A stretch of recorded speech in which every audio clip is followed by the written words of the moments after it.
How's it going, everybody? Mancave Dave in Wisconsin with another video in my autograph collection series. And so far I've taken you through this wall and this wall, the Guns N' Roses wall.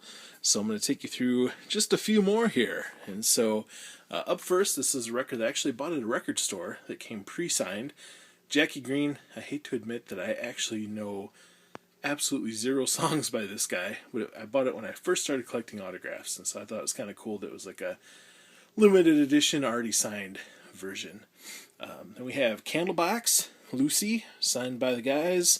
Had a chance to see these folks at the rave. It looks like the ticket actually went through the washer, so not sure the exact date, but they were really cool hanging out after the show, signing stuff and talking with us. LA Guns. The LA Guns is actually split into two versions of the band.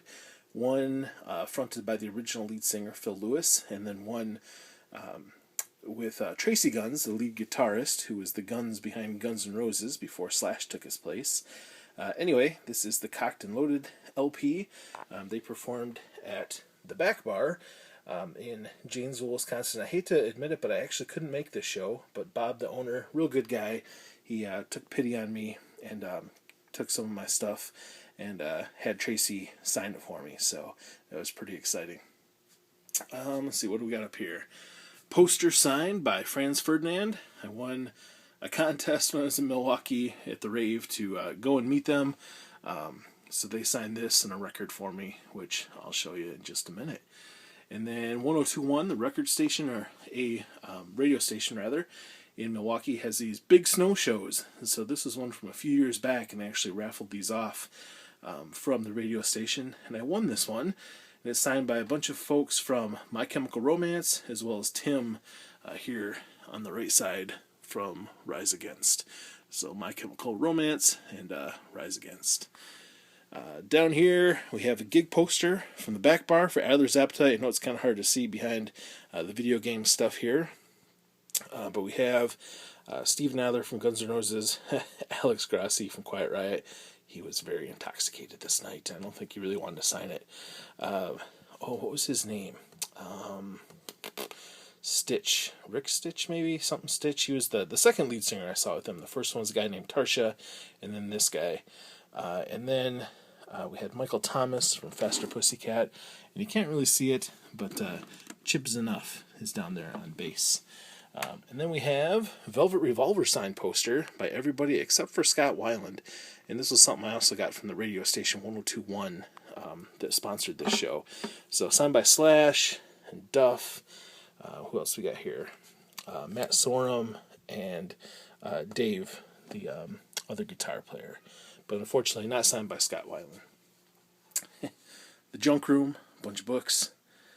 Up here we have Chester French. They did it in-store at the Exclusive Company in Milwaukee and signed their record for me, which, again, I really love how the silver Sharpie looks on the record itself. Franz Ferdinand, their signed LP, and the record, they actually didn't want to sign on the vinyl. Even though it still plays, they wanted to just sign on the middle, which was cool. It still looks really neat.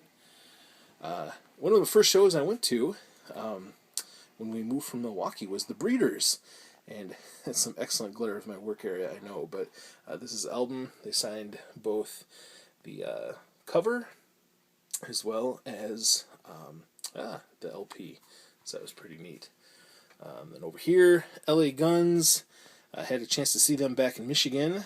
They opened for Skid Row and Firehouse back in 2009, so this was the Phil Lewis version that was signed. And then down here, that same show at the Back Bar, Bob had Tracy Guns sign this for me up here in the corner, which is really nice of him. Then down here, a little bit harder to see.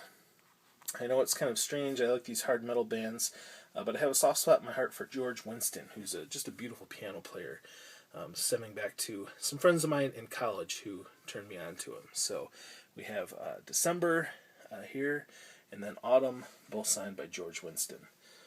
Story of the Year flat signed, which was also something from that radio station 1021.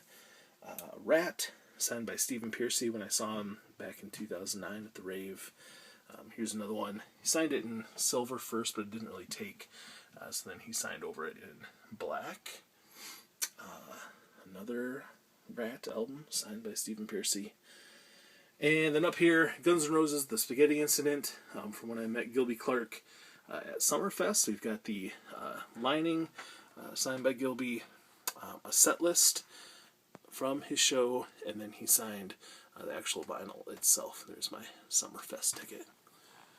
Up here, we got Dokken, signed by George Lynch. I had a chance to see him a few times. He played at the Back Bar with what was the name of the band? I'm totally blanking on it. Not Lynch Mob. Souls of We, which was just an awesome show. But then afterward, it was real cool, hung out, signed stuff. Also had a chance to see him at Scats when it was open with the Lynch Mob when they got back together, so that was really cool.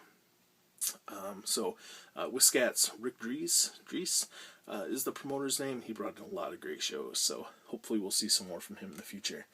Friday Night Boys, free ticket. It was that teeny bopper show that I talked about in my second video. Yeah, it had a space on the wall. Anyway, Dokken, signed by George Lynch. You can kind of see it right there, the silver marks, his signature. And then Dokken, Lock and Key, again, signed by George Lynch. Breaking the Chains, signed by George Lynch. And Back for the Attack, also signed by George Lynch. We got Smashing Pumpkins, Siamese Dream. The drummer, Jimmy Chamberlain, did an in-store at Casio Interstate Music in Milwaukee. I think he was promoting drums or cymbals. I can't exactly remember which, but he signed some records. So we got Machina, The Machines of God, and Siamese Dream, which was one of my favorite albums in high school. And up here we got Testament. Got a free ticket to the show, and the guys were really cool afterwards. So got most of their signatures. I think there was one guy who didn't want to sign. He was pretty hungry and just wanted to get to the bus, which, you got to respect that. And then also the green vinyl, which they signed both of these for me. I was kind of bummed. I thought one of the guys had a good handle on it, and he dropped it, and the other vinyl actually has a big chip out of it. But it's still signed, and it looks good on the wall. So what can you do? Over here, Sister Sin. I'm going to turn off this light. Maybe that'll help the glare a little bit. So Sister Sin was a band I saw. They opened for, a couple of bands. The first time I saw them, they opened for Motorhead at the rave. So this is their first album, Switchblade Serenade.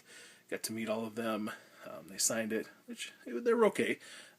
Pretty good hard rock and music. And then another album signed by Soul Asylum. So we got the lead singer, another guy over here, and then Tommy Stinson with his crazy signature over there. So one of the things I would definitely say from autograph hunting, if it's something you want to do, is be respectful of the bands and the folks. It's something I kind of think about it like hunting almost in a way, which sounds kind of creepy, I know. But you kind of figure out the best spots to go and wait. But you don't want to spook them. You don't want to be the person who's like all up in their face. But you got to be able to, kind of grab their attention, but be respectful. A lot of times I'll be out by the buses waiting, and there'll be drunk folks who are going off and like pounding on the buses. And this is like the artist's home away from home. And I know that I would not take too kindly to somebody coming up and pounding on my windows and such. So if you're out there and you want to meet a band, patience is good, and just really be respectful of the folks. Anyway, so that's part 3 in my autograph collection. And part 4, I'm going to take you all through some of the stuff that I have boxed up that I just don't have room for on the wall. So until next time, this is Mancave Dave in Wisconsin. Hope you all enjoyed, and see you all at the next show.